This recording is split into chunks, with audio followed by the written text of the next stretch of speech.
Christina, give us the early reaction to what you've been hearing. Well, people I spoke with here say, although it's clear Sunseeker is taking a loss in this purchase, they're hoping for some new amenities and better parts for this resort.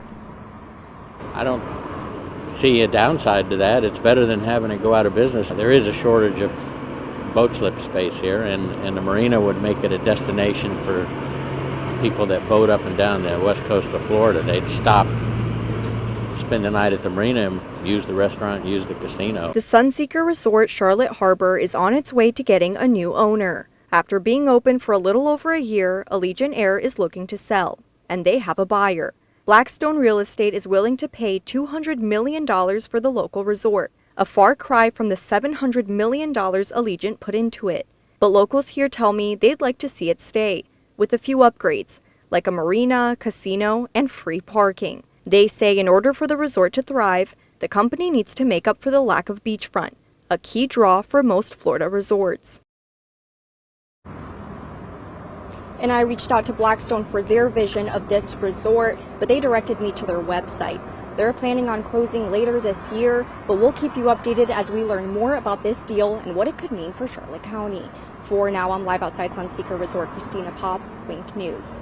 Our Wink News team coverage at 4 continues with details on the buyer of the Sunseeker, Blackstone. Wink News anchor Emma Heaton is here to tell us about the company.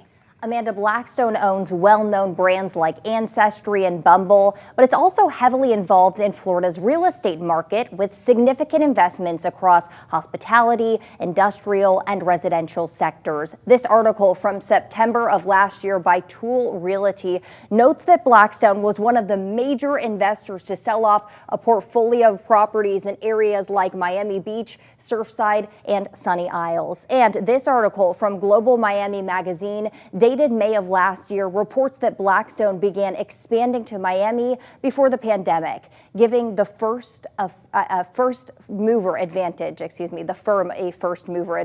as South Florida boomed. Another notable move is 3 years ago, Blackstone Real Estate Income Trust acquired a South Florida affordable housing portfolio for $300 million. It included more than 2,500 multifamily units, representing a major investment in affordable housing in the region. All this points to Blackstone being deeply embedded in Florida's real estate market. And now with its acquisition of Sunseeker Resort Charlotte Harbor for $200 million, it is making a big bet on Florida's hospitality sector. Back to you.